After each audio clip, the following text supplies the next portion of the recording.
ಇಲ್ಲವಾಗುತ್ತಲೇ ಎಲ್ಲವಾಗುವ ಅಧ್ಯಾಯ 30. ನನ್ನ ಹೆಸರು ನಿಮಗೆ ಮೊದಲೇ ಗೊತ್ತಿದೆ, ನನ್ನ ಪರಿಚಯ ಇದೆಯಾ? ಅಕ್ಷಯ್ ಕೇಳಿದ.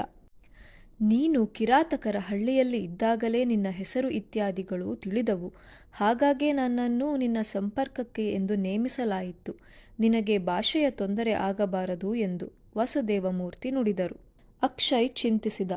ಹೌದು, ನಾನು ಗಮನಿಸಲಿಲ್ಲ.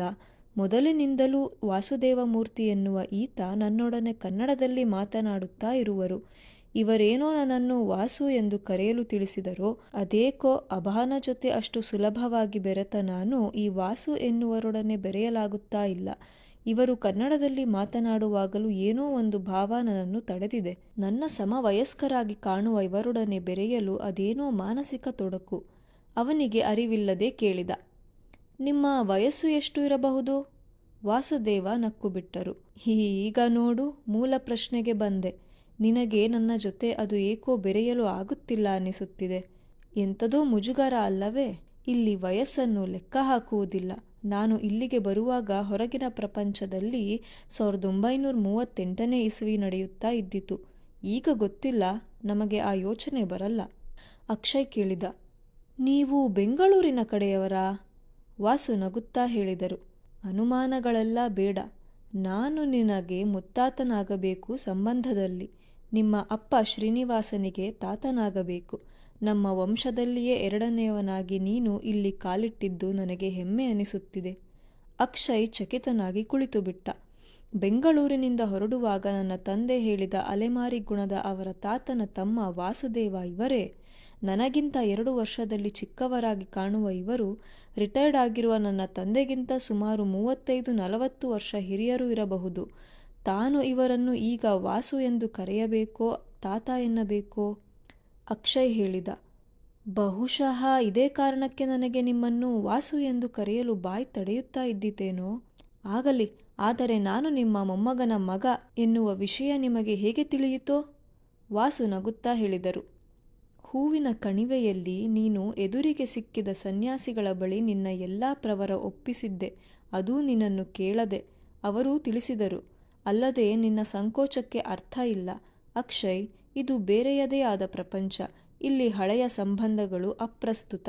ಈಗ ನನ್ನ ಹಾಗೂ ನಿನ್ನ ವಯಸ್ಸು ಒಂದೇ ಆಗಿದೆ. ನೀನು ಇಲ್ಲೇ ಇರುವುದರಿಂದ ಇಬ್ಬರ ವಯಸ್ಸು ಹೀಗೆ ಇರುತ್ತದೆ. ಈಗ ಇಬ್ಬರು ಇಲ್ಲಿ ಸ್ನೇಹಿತರು, ಸಹವಾಸಿಗಳು ಆಗುತ್ತೇವೆ. ಅದನ್ನೆಲ್ಲ ಆಮೇಲೆ ಯೋಚಿಸುವಂತೆ. ನೀನು ಬೇಕಿದ್ದರೆ ವಿಶ್ರಾಂತಿ ಪಡೆ, ಅಥವಾ ಹೊರಗೆ ಸುತ್ತುವ ಮನಸ್ಸಿದ್ದರೆ ಹೋಗಿ ಸುತ್ತಾಡಿ ಬಾ.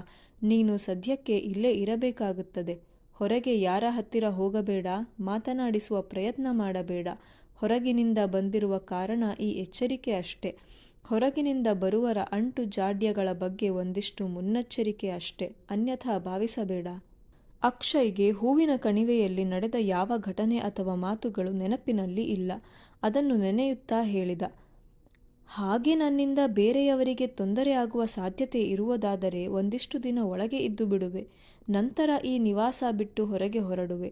ಇಲ್ಲಿ ಯಾವುದಾದರೂ ಪುಸ್ತಕ ದೊರೆಯುವ ಸಾಧ್ಯತೆ ಇದೆಯೇ? ವಾಸುದೇವ ಹೇಳಿದರು. ಏಕಿಲ್ಲ, ಖಂಡಿತ ಇದೆ. ಇದೇ ಕಟ್ಟಡದಲ್ಲಿ ಹಲವು ಪುಸ್ತಕಗಳಿವೆ. ಈ ಲೋಕಕ್ಕೆ ಸಂಬಂಧಪಟ್ಟವೂ ಇದೆ. ಬೇಕಿದ್ದರೆ ನೀನು ಓದಬಹುದು. ಸಂಸ್ಕೃತದಲ್ಲಿ ಜಾಸ್ತಿ ಇದೆ, ಹಾಗೆ ಕನ್ನಡದಲ್ಲಿ ಸಹ. ನಾನಿನ್ನು ಬರುತ್ತೇನೆ. 3 ದಿನದ ನಂತರ ಮತ್ತೆ ಭೇಟಿಯಾಗೋಣ. ವಾಸುದೇವ ಮೂರ್ತಿಯವರು ಹೊರಟ ನಂತರ ಅಕ್ಷಯ್ ಸ್ವಲ್ಪ ಕಾಲ ಸುಮ್ಮನೆ ಕುಳಿತಿದ್ದ. ನಂತರ ಅನ್ನಿಸಿತು, ನಾನು ಹೊರಡುವೆ ಎಂದು ಮಾತ್ರ ಹೇಳಿದರು. ಆದರೆ ಅವರು ಎಲ್ಲಿಗೆ ಹೋದರು? ಇಲ್ಲಿ ಇದೇ ರೀತಿ ಹಲವಾರು ವಾಸಸ್ಥಳಗಳು ಇರಬಹುದು. ಮತ್ತು ಒಂದು ಸಾಧ್ಯತೆ ಎಂದರೆ ನಾನು ಈಗ ಇರುವ ಜಾಗ ಹೊರಗಿನಿಂದ ಹೊಸಬರನ್ನು ಇರಿಸಲು ಮಾತ್ರ ಉಪಯೋಗ ಮಾಡುತ್ತಾ ಇರಬಹುದು. ಬಹುಶಃ ಯಾವುದಾದರೂ ಅಂಟುಜಾಡ್ಯವಿದ್ದಲ್ಲಿ ನಮ್ಮಿಂದ ಇಲ್ಲಿ ಬೇರೆಯವರಿಗೆ ಹರಡಿದರೆ ಎನ್ನುವ ಕಾರಣಕ್ಕೆ ಈ ಎಚ್ಚರ ಇರಬಹುದು ಎಂದುಕೊಂಡ ಅಕ್ಷಯ್. ಅಕ್ಷಯ್ಗೆ ಈಗ ಅಭಾ ನೆನಪಿಗೆ ಬಂದನು. ಪಾಪ, ನನ್ನನ್ನು ಮಾನಾ ಗ್ರಾಮದಿಂದ ಇಲ್ಲಿನವರೆಗೂ ಕರೆತಂದವನು ಅವನು. ಎಷ್ಟೋ ವರ್ಷಗಳ ಕಾಲದಿಂದ ಶಾಂಗ್ರಿಲಾದಂತಹ ಇಂತಹ ಸ್ವರ್ಗಕ್ಕೆ ಬರಬೇಕು ಎನ್ನುವುದು ಅವನ ಬಯಕೆ. ಆದರೆ ಇಲ್ಲಿ ಅವನು ಬಂದನೋ ಇಲ್ಲವೋ ನನಗೆ ತಿಳಿಯುತ್ತಾ ಇಲ್ಲ. ದಾದಾ ಜೊತೆ ನನ್ನನ್ನು ಒಬ್ಬನನ್ನೇ ಏಕೆ ಕಳಿಸಿದ? ಅವನು ಜೊತೆಯಾಗಿ ಬಂದಿದ್ದರೆ ಇಬ್ಬರು ಒಟ್ಟಿಗೆ ಬರಬಹುದಾಗಿತ್ತು. ಆದರೆ ನಾನೊಬ್ಬನೇ ಬಂದೆ. ಅವನು ಇಲ್ಲಿ ಬಂದನಾ ಇಲ್ಲವೋ ತಿಳಿಯುತ್ತಿಲ್ಲ. ವಾಸುದೇವ ಮೂರ್ತಿಗಳು ಇರುವಾಗ ನಾನು ಅದನ್ನು ಕೇಳಿ ತಿಳಿದುಕೊಳ್ಳಬಹುದಾಗಿತ್ತು ಎಂದುಕೊಂಡ. ಇಲ್ಲಿ ಒಬ್ಬನೇ ಇರುವಾಗ ಕುತೂಹಲ ಉಂಟಾಗುತ್ತಾ ಇದೆ ವಿನಃ ಬೇಸರವಾಗಲಿ ಸೋಮಾರಿತನವಾಗಲಿ ಕಾಣುತ್ತಾ ಇಲ್ಲ. ಬೆಳಗ್ಗೆ ಹೊರಡುವ ಮೊದಲು ದೊಡ್ಡಪ್ಪ ಇಂದಾನನ್ನು ಮಾತನಾಡಿಸಲು ಹೋದಾಗ ಉಪಹಾರವಾಗಿದ್ದು ಬಿಟ್ಟರೆ ಏನೂ ತಿಂದಿರಲಿಲ್ಲ. ಅಲ್ಲಿಂದ ಬಹುಶಃ 2-3 ಗಂಟೆ ನಡೆದಿರುವ ಸಾಧ್ಯತೆ ಇದೆ. ಇನ್ನೂ ಸಹ ಜಾಸ್ತಿಯೇ ನಡೆದಿರಬಹುದು. ಎಷ್ಟು ದೂರವೋ ಇಲ್ಲಿಗೆ ಬಂದು ತಲುಪಿದೆನು. ತೀರಾ ವಿಚಿತ್ರ ಎಂದರೆ ಇಲ್ಲಿ ನನ್ನ ಹೊರತು ಬೇರೆ ಯಾರೂ ಇಲ್ಲ. ಅಷ್ಟೇ ಅಲ್ಲ, ಬೆಳಗಿನಿಂದ ನಡೆದ ಆಯಾಸ ನನ್ನಲ್ಲಿ ಸ್ವಲ್ಪವೂ ಕಾಣಿಸದೆ ದೇಹ ಲವಲವಿಕೆಯಿಂದಲೇ ಇದೆ. ಹಸಿವಿನ ಅನುಭವವೂ ಆಗುತ್ತಿಲ್ಲ. ಇದಕ್ಕೆ ಕಾರಣ ಏನಿರಬಹುದು ಎಂದು ಅವನ ಮನ ಚಿಂತಿಸಿತು. ಇಲ್ಲಿ ಸುತ್ತಲೂ ಹೆಚ್ಚು ಹೆಚ್ಚು ಆಮ್ಲಜನಕ ತುಂಬಿರುವ ಕಾರಣ ಇರಬಹುದೇ? ಯೋಚಿಸಿದಂತೆ, ಇಲ್ಲ, ವಿಜ್ಞಾನದ ಪ್ರಕಾರ ವಾತಾವರಣದಲ್ಲಿ ಹೆಚ್ಚು ಆಮ್ಲಜನಕವಿದ್ದರೆ ಉಸಿರಾಟ ಆರೋಗ್ಯಪೂರ್ಣವಾಗಿರುವುದು ಅಲ್ಲದೆ ದೈಹಿಕ ಕ್ರಿಯೆಗಳು ಸರಾಗವಾಗಿ ನಡೆಯುವ ಕಾರಣ ಜೀರ್ಣಕ್ರಿಯೆ ಹೆಚ್ಚಾಗಿ ಹಸಿವು ಉಂಟಾಗಬೇಕು. ಆದರೆ ಇಲ್ಲಿ ಹಸಿವಿನ ಸಂಕಟವಿಲ್ಲ, ಹಾಗೆ ದೈಹಿಕ ಬಳಲಿಕೆ ಸಹ ಇಲ್ಲ ಎನ್ನುವಾಗ ಮತ್ತೇನಾದರೂ ಕಾರಣ ಇರಬಹುದು. ಇವೆಲ್ಲ ಕಾರಣ ಕಂಡುಕೊಳ್ಳಲು ಇನ್ನೂ ಸಮಯ ಬೇಕಾಗಬಹುದು. ಅವರು ಹೇಳಿದಂತೆ ಹೆಚ್ಚು ಯೋಚಿಸಬಾರದು. ಈಗ ಅಕ್ಷಯ್ಗೆ ಅನ್ನಿಸಿತು, ಅಲ್ಲ, ಈಗ ಸಮಯ ಎಷ್ಟಿರಬಹುದು? ನಿಜವಾಗಿ ಹೇಳುವುದಾದರೆ ಅಕ್ಷಯ್ ಹಾಗೂ ಅಭಾ ಮಾನಗ್ರಾಮದಿಂದ ಹೊರಟ ನಂತರ ಅವನು ಸಮಯದ ಬಗ್ಗೆ ಆಗಲಿ ದಿನ ತಾರೀಕಿನ ಬಗ್ಗೆಯಾಗಲಿ ಯೋಚಿಸಲು ಸಮಯವೇ ಆಗಿರಲಿಲ್ಲ. ಈಗ ಅವನಿಗೆ ಅನ್ನಿಸಿತು, ತನಗೆ ಈಗಿನ ಸಮಯವಷ್ಟೇ ಅಲ್ಲ, ದಿನ ನಕ್ಷತ್ರಗಳು ಸಹ ಗೊತ್ತಿಲ್ಲ ಅಂದುಕೊಂಡ. ಒಳಗೆ ಇದ್ದರೆ ಈಗಿನ ಸಮಯವನ್ನು ನಿರ್ಧರಿಸಲು ಆಗದು. ಇಲ್ಲಿ ಒಳಗೆ ಬಂದಾರಿಬ್ಬ ತಿಳಿ ನೀಲ ಬೆಳಕು ಏಕತ್ರವಾಗಿ ಹರಡಿದೆ. ಅದರಲ್ಲಿ ಕುಳಿತಿರುವಾಗ ಹಗಲಿಗೂ ರಾತ್ರಿಗೂ ವ್ಯತ್ಯಾಸ ತಿಳಿಯುವುದು ಕಷ್ಟ. ಮತ್ತೆ ಅಕ್ಷಯ್ ಯೋಚಿಸಿದ, ಹೊರಗಡೆ ಹೋದರೆ ಏನಾಗುತ್ತದೆ? ಅಲ್ಲಿ ಯಾರಾದರೂ ಕಂಡರೆ? ಯಾರನ್ನೂ ಮಾತನಾಡಿಸದೇ ಇದ್ದರೆ ಆಯಿತು. ಹಾಗೆ ವಾಸುದೇವ ತಾತ ಹೇಳಿದ್ದಾರೆ ಎಂದುಕೊಂಡ. ಅವನಿಗೇ ನಗು ಉಕ್ಕಿ ಬಂದಿತು, ತಾತ ಎಂದುಕೊಂಡಿದ್ದಕ್ಕೆ. ಅಕ್ಷಯ್ ಯೋಚಿಸಿದ, ನನಗೂ ಅವರಿಗೂ ಸಂಬಂಧದಲ್ಲಿ ತಾತ ಮರಿಮಗನ ಸಂಬಂಧ. ವಯಸ್ಸಿನ ಅಂತರವು ಸುಮಾರು 70-80 ಇರಬಹುದಾ? ಸರಿಯಾಗಿ ಗೊತ್ತಿಲ್ಲ. ಆದರೆ ಎದುರಿಗೆ ನೋಡುವಾಗ ಅವರು ನನಗಿಂತ 1-2 ವರ್ಷ ಚಿಕ್ಕವರಾಗಿ ಕಾಣುವರು. ಬಹುಶಃ ಇದೇ ಸ್ಥಳದಲ್ಲಿ ಇರುವ ಕಾರಣಕ್ಕೆ ಇರಬಹುದು. ಅವರು ಹೇಳಿದಂತೆ ಅವರು ಇಲ್ಲಿ ಒಳಗೆ ಬಂದಿದ್ದು ಸುಮಾರು 1938 ಇರಬಹುದು ಎಂದರು. ಅಲ್ಲಿಗೆ ಅವರು ಒಳಗೆ ಬಂದು 50 ವರ್ಷ ದಾಟಿದೆ. ಅವನಿಗೆ ಒಡನೆ ಅನ್ನಿಸಿತು, ನಾನು ಸಹ ಇಲ್ಲಿ ಅಷ್ಟು ವರ್ಷಗಳ ಕಾಲ ಇರಲು ಸಾಧ್ಯವಾಗಬಹುದೇ? ಇಲ್ಲಿನ ನಿಯಮಗಳೇನು ಎಂದು ತಿಳಿದಿಲ್ಲ. ನನ್ನನ್ನು ಇಲ್ಲಿ ಶಾಶ್ವತವಾಗಿ ಇರಲು ಬಿಡುವರಾ ಅಥವಾ ಕೆಲವು ಕಾಲದ ನಂತರ ಹೊರಗೆ ಕಳಿಸುವರಾ ಎಂಬುದೂ ತಿಳಿದಿಲ್ಲ. ಛೇ, ಯೋಚಿಸಲೇಬಾರದು ಎನ್ನುವಾಗಲೂ ಎಷ್ಟೊಂದು ಯೋಚಿಸುತ್ತಾ ಇರುವೆ. ನನ್ನ ಮನಸ್ಥಿತಿ ಅಲ್ಲವೇ? ತಲೆ ಕೊಡಹಿದ. ಹೊರಗೆ ಹೋಗಿ ಬರೋಣ, ಸ್ವಲ್ಪ ಬದಲಾವಣೆ ಆದರೆ ಒಳ್ಳೆಯದು ಅಂದುಕೊಂಡ. ಎದ್ದು ಹೊರಟವನಿಗೆ ಅನ್ನಿಸಿತು, ಅಲ್ಲ, ಸತತವಾಗಿ ಬದಲಾವಣೆ ಬಯಸುತ್ತಾ ಇರುವುದೇ ನನ್ನ ಮನೋಭಾವವೇ? ಸ್ಥಿರವಾಗಿ ಇರಲಾರೆನೆ? ತನ್ನ ಭವನವೋ ಗುಹೆಯೋ ಅದರಿಂದ ಹೊರಗೆ ಬಂದವನು ಸ್ತಬ್ಧನಾಗಿ ಬಿಟ್ಟ. ಸುತ್ತಲ ವನಸಿರಿ, ನಡುವೆ ತನ್ನ ಭವನ. ಆಕಾಶ, ಅದು ಹೇಗೋ ಗೊತ್ತಿಲ್ಲ, ಮುಳುಗುವ ಸೂರ್ಯನ ರಶ್ಮಿಯಿಂದ ಹೊಂಬಣ್ಣಕ್ಕೆ ತಿರುಗಿತ್ತು. ಪೂರ್ತಿ ಆಕಾಶ ಚಿನ್ನದ ಬಣ್ಣದಿಂದ ತುಂಬಿತ್ತು. ನಾನು ನಿಜವಾಗಿಯೂ ಭೂಮಿಯಲ್ಲಿ ಇರುವೆನಾ? ಅವನು ಅವನೊಳಗೆ ಕೇಳಿಕೊಂಡ. ಅವನ ಭವನದ ಮೇಲ್ಭಾಗ ಎನ್ನುವುದೆಲ್ಲ ಕೇವಲ ಒಂದು ವಿಶಾಲವಾದ ಬಂಡೆ. ಪಕ್ಕದಿಂದ ಅದನ್ನು ಹತ್ತಲು ಸಾಧ್ಯವಿತ್ತು. ನಿಧಾನವಾಗಿ ಅದನ್ನು ಹತ್ತಿದ. ಮೇಲೆ ಸಮತಟ್ಟಾದ ಜಾಗವಿತ್ತು. ಅಲ್ಲಿ ಕುಳಿತು ಬಿಟ್ಟ. ಬಂಡೆಯ ಹಿಂಭಾಗ ವಿಶಾಲವಾದ ಕಣಿವೆಗೆ ತೆಗೆದುಕೊಂಡಿತ್ತು. ಸುತ್ತಲೂ ಅಚ್ಚ ಹಸಿರಿನ ವನ. ದೂರದಲ್ಲಿ ಎಲ್ಲೋ ಬಹುಶಃ ನದಿ ಹರಿಯುತ್ತಾ ಇದೆ. ಅದರ ಜುಳುಜುಳು ನಾದ ಕಿವಿಗೆ ಸಂಗೀತ ಎಂಬಂತೆ ತುಂಬಿತ್ತು. ಎದುರಿನ ಆಕಾಶ ಚಿನ್ನದ ಬಣ್ಣದಿಂದ ಕಂಗೊಳಿಸುತ್ತಾ ಅಲ್ಲೊಂದು ಇಲ್ಲೊಂದು ನಕ್ಷತ್ರದ ಬೆಳಕು ಮಾತ್ರ ಅಲಂಕಾರಕ್ಕಾಗಿ ಹಚ್ಚಿಟ್ಟ ದೀಪದಂತೆ ಬೆಳಗುತ್ತಾ ಇದ್ದಿತು. ಇದ್ದೀತು, ಇದೇ ಸ್ವರ್ಗ ಇದ್ದೀತು. ಅಕ್ಷಯನ ಮನ ನುಡಿಯಿತು. ಮನದ ಏಕಾಗ್ರತೆ ಕೂಡಿ ಎಲ್ಲವೂ ಮರೆಯಾಯಿತು. ಕಣ್ಣು ತೆರೆದು ಸುಮ್ಮನೆ ನೋಡುತ್ತಾ ಕುಳಿತು ಬಿಟ್ಟ. ಅದೆಷ್ಟು ಕಾಲ ಎಂಬುದು ಅವನಿಗೂ ಗೊತ್ತಿಲ್ಲ. ಸುತ್ತಲ ಪ್ರಕೃತಿಗೆ ಲೆಕ್ಕವಿಲ್ಲ. ಈಗೆಲ್ಲ ಅಕ್ಷಯ್ ತನ್ನ ಒಂಟಿ ಜೀವನಕ್ಕೆ ಸುಲಭವಾಗಿ ಹೊಂದಿಕೊಂಡು ಬಿಟ್ಟ. ಅಲ್ಲಿ ಅವನಿಗೆ ಯಾವುದು ಕೊರತೆ ಅಥವಾ ಕಷ್ಟ ಅನ್ನಿಸಲಿಲ್ಲ. ಮತ್ತು ಯಾವ ಅಗತ್ಯತೆಗಳು ಸಹ ಅವನಿಗೆ ಇರಲಿಲ್ಲ. ಅವರು ವಾಸುದೇವ ಅನ್ನುವರೇನೋ ಹೇಳಿ ಹೋದರು, 3 ದಿನ ಬಿಟ್ಟು ಬರುವೆ, ಇಲ್ಲಿ ನಿನಗೆ ನೀರು ಮಾತ್ರ ಆಹಾರ ಎಂದು. ಆದರೆ ಅವನಿರುವ ಭವನದಲ್ಲಿ ಯಾವುದೇ ನಲ್ಲಿಯಾಗಲಿ ಕುಡಿಯುವ ನೀರಾಗಲಿ ಇರಲಿಲ್ಲ.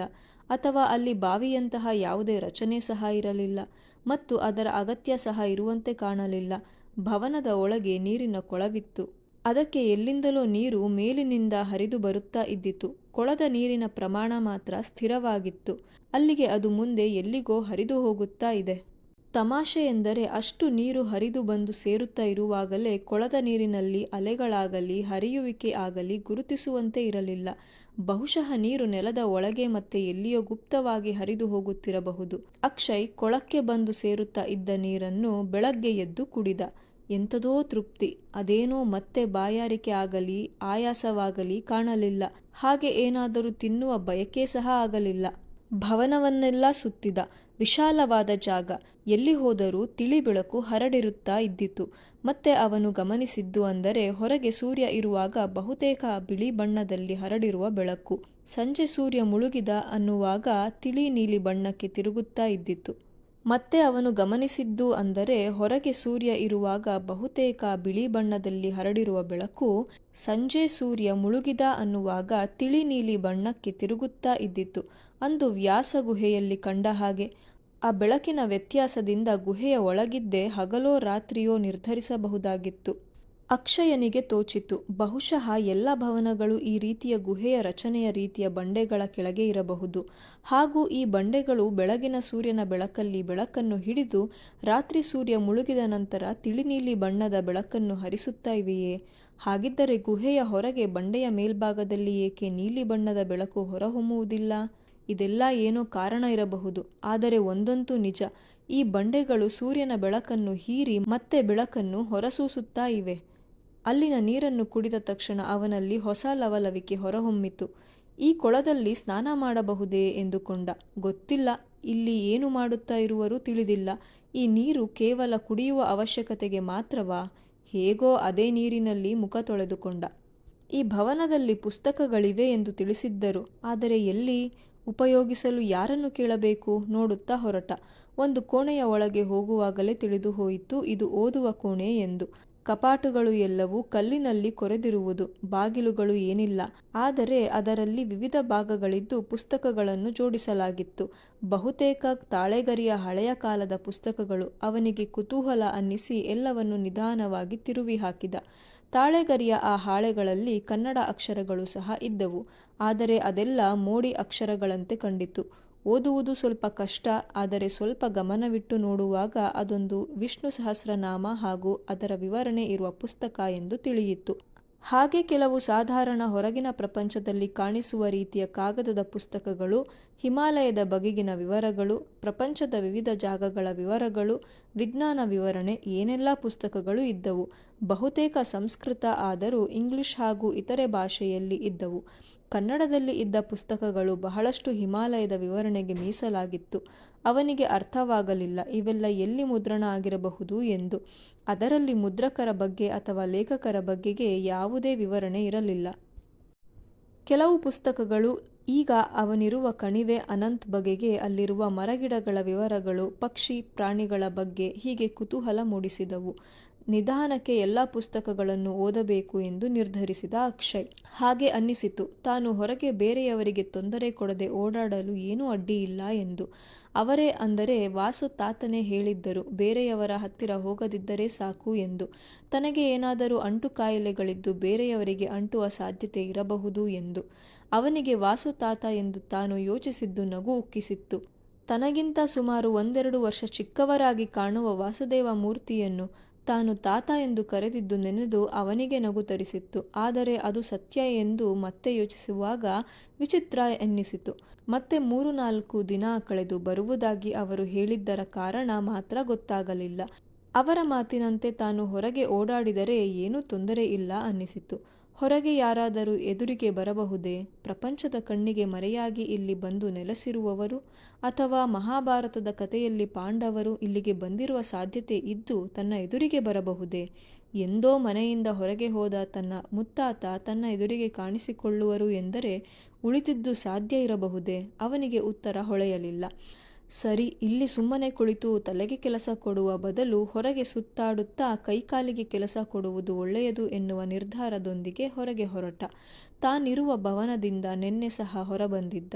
ನಿನ್ನೆ ಹೊರಬಂದವನು ತಾನಿರುವ ಭವನದ ಮೇಲಿರುವ ಬಂಡೆಯನ್ನು ಹತ್ತಿ ಕುಳಿತಿದ್ದು ಬಿಟ್ಟರೆ ಮತ್ತೆಲ್ಲೂ ಹೋಗಿರಲಿಲ್ಲ. ಈ ದಿನ ಹೊರಬಂದವನು ಪುನಃ ಬಂಡೆಯನ್ನು ಹತ್ತದೆ ಹೊರಗಿನ ದಾರಿಯಲ್ಲಿ ಹೊರಟ. ಹೊರಗೆ ನಡೆಯಲು ಕಾಲುದಾರಿ ಸ್ವಚ್ಛವಾಗಿತ್ತು. ಕಾಲುದಾರಿ ಎಂದರೆ ಬರೀ ಮಣ್ಣಿನ ನೆಲವಲ್ಲ, ನೆಲದ ಮೇಲೆ ಹಾಸಿದ ಕಲ್ಲಿನ ಚಪ್ಪಡಿಗಳನ್ನು ಬಳಸಿ ನಿರ್ಮಿಸಿದ ಕಿರುದಾರಿ. ಕಲ್ಲಿನ ದಾರಿಯ ಅಕ್ಕಪಕ್ಕ ಅಲಂಕಾರಿಕ ಗಿಡಬಳ್ಳಿಗಳು, ಪೊದೆಗಳು, ಅವುಗಳಲ್ಲಿ ಬಿಟ್ಟ ತರಹವಾರಿ ಹೂವು, ನಡುವಿನ ಗಿಡಮರಗಳು ಸಂತಸ ಕೊಡುವ ವಾತಾವರಣವಾಗಿತ್ತು. ಚಿಟ್ಟೆಗಳು, ಗಿಡಮರಗಳ ಮೇಲೆ ಪಕ್ಷಿಗಳು ಧಾರಾಳವಾಗಿದ್ದವು. ಈ ಗಿಡಮರಗಳು, ಹೂವಿನ ಗಿಡಗಳನ್ನು ಯಾರೋ ಬೆಳೆಸಿ ನೋಡಿಕೊಳ್ಳುತ್ತಾ ಇರಬಹುದೇ?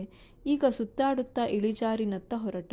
ಸುಂದರ ಕಣಿವೆ, ಸುತ್ತಲೂ ಹಬ್ಬಿದ ಪರ್ವತಗಳ ಸಾಲು. ದೂರದಿಂದ ನೋಡುವಾಗ ಈ ಕಣಿವೆಯನ್ನು ಗೋಡೆಯ ಬದಲು ಅವುಗಳೇ ಸುತ್ತುವರಿದಿರಬಹುದು ಅನ್ನಿಸಿತು. ಒಳಗೆಲ್ಲ ಸಾಕಷ್ಟು ಸುತ್ತಾಡಿದ. ಅವನಿಗೆ ಬೇಕಾದ ಕಡೆಯೆಲ್ಲ ಕುಳಿತುಕೊಳ್ಳುವನು. ಕೆಲವು ಮರಗಳು ವಿಶೇಷ ಪ್ರಭೇದಗಳು ಅನ್ನಿಸಿತು. ಅವುಗಳೆಲ್ಲ ಭೂಮಿಯ ಕೆಲವು ನಿರ್ದಿಷ್ಟ ಪ್ರದೇಶಗಳಲ್ಲಿ ಬೆಳೆಯುವಂತಹುದು. ಅವುಗಳನ್ನೆಲ್ಲ ನೋಡುವಾಗ ಅವನಿಗೆ ಅನುಮಾನ ಬಂದಿತು. ಒಂದು ವೇಳೆ ಪ್ರಪಂಚದ ವಿವಿಧ ಮರಗಿಡಗಳನ್ನು ಇಲ್ಲಿಗೆ ತಂದು ಬೆಳೆಸಿ ಕಾಪಾಡಿಕೊಳ್ಳುವ ಉದ್ದೇಶದಿಂದ ಬೆಳೆಸಲಾಗಿರಬಹುದೇ? ಹಾಗೆ ನಿರ್ದಿಷ್ಟ ಮನುಷ್ಯರನ್ನು ಸಹ ಇಲ್ಲಿಗೆ ಕರೆತಂದು ಉಳಿಸಿಕೊಳ್ಳಲಾಗುವುದೇ? ನಾನು ಸಹ ಅದೇ ರೀತಿಯಲ್ಲಿ ಪರೀಕ್ಷಾರ್ಥವಾಗಿ ಕರೆತಂದಿರುವ ಮನುಷ್ಯ ಇರಬಹುದೇ? ಅವನಿಗೆ ಏನೂ ಯೋಚಿಸಲಾಗಲಿಲ್ಲ. ಒಮ್ಮೆ ಅಬಾ ಹೇಳಿದ್ದ, ಇಲ್ಲಿ ಎಲ್ಲರೂ ಬರಲಾಗುವುದಿಲ್ಲ, ತಮ್ಮ ಕರ್ಮಫಲ ಸಂಬಂಧದಿಂದ ಮಾತ್ರ ಬರಲು ಸಾಧ್ಯ ಎಂದು. ಹಾಗಿದ್ದರೆ ನಾನು ಸಹ ಹಾಗೆಯೇ ಬಂದಿರುವೆನೆ. ಮುಂದೆ 2-3 ದಿನಗಳ ಕಾಲ ಅವನ ದಿನಚರಿ ಅದೇ ಆಯಿತು. ಅವನು ಈಗ ಬಹುತೇಕ ತಾನು ಇಲ್ಲಿಗೆ ಏಕೆ ಬಂದೆ ಎನ್ನುವುದನ್ನಾಗಲಿ, ಅಥವಾ 3 ದಿನದಲ್ಲಿ ತನ್ನನ್ನು ನೋಡಲು ವಾಸುದೇವಮೂರ್ತಿ ಪುನಃ ಬರಬಹುದು ಎನ್ನುವುದನ್ನಾಗಲಿ ಮರೆತಿದ್ದ. ಅದೆಲ್ಲ ಅವನ ಯೋಚನೆಗಳಲ್ಲಿ ಇರಲೇ ಇಲ್ಲ. ನಡುವೆ 1-2 ಸಲ ಅವನು ತನ್ನ ಅಪ್ಪ ಅಮ್ಮನ ಬಗ್ಗೆ ಚಿಂತಿಸಿದ. ಅವನಿಗೆ ಈಗ ತಾನು ಬೆಂಗಳೂರು ಬಿಟ್ಟು ಎಷ್ಟು ದಿನ ಆಯಿತು ಎನ್ನುವ ಲೆಕ್ಕವೇ ತಪ್ಪಿ ಹೋಗಿತ್ತು. ಅಭಾನ ಜೊತೆ ಹೊರಡುವಾಗ ಅವನು ತನ್ನ ಕೈಗಡಿಯಾರ ಬಿಟ್ಟು ಬಂದಿದ್ದ. 1-2 ದಿನ ತಾನು ಕಳೆದ ದಿನಗಳನ್ನು ಲೆಕ್ಕ ಹಾಕುವನು. ಮುಂದೆ ಅಭಾ ಜೊತೆ ಓಡಾಡುವಾಗ ದಿನಗಳ ಲೆಕ್ಕ ತಪ್ಪಿತು. ಹಾಗೆ ಹೂವಿನ ಕಣಿವೆ ಪ್ರವೇಶ ಮಾಡಿ ಹೊರಬರುವಾಗ ಅವನು ಹಾಗೂ ಅಭಾ ಎಷ್ಟು ದಿನ ಅಲ್ಲಿದ್ದರು ಎನ್ನುವುದು ಗೊತ್ತಾಗಲೇ ಇಲ್ಲ. ನಂತರ ಕಿರಾತಕರ ಜೊತೆ ಕಳೆದ ದಿನ, ಈಗ ಈ ಹೊಸ ಜಾಗದಲ್ಲಿ ಎನ್ನುವಾಗ ಅವನಿಗೆ ಕಾಲದ ಗಣನೆ ನಿಂತು ಹೋಗಿತ್ತು. ತಾನು ಬೆಂಗಳೂರು ಬಿಟ್ಟು 2-3 ತಿಂಗಳು ಆಗಿರಬಹುದು ಎಂದುಕೊಂಡ. ಈಗೆಲ್ಲ ಅವನಿಗೆ ಮನದ ತುಂಬ ಅದೇ ಕಣಿವೆಯ ಸುತ್ತಾಟ. ಊಟ ತಿಂಡಿಗಳ ಯೋಚನೆ ಇಲ್ಲ, ಆಯಾಸ ಅನ್ನುವುದೂ ಇಲ್ಲ. ಯಾರ ಅಂಕೆಯಾಗಲಿ ಹೀಗೆ ಇರಬೇಕು ಎನ್ನುವ ನಿರ್ದೇಶನವಾಗಲಿ ಇರಲಿಲ್ಲ.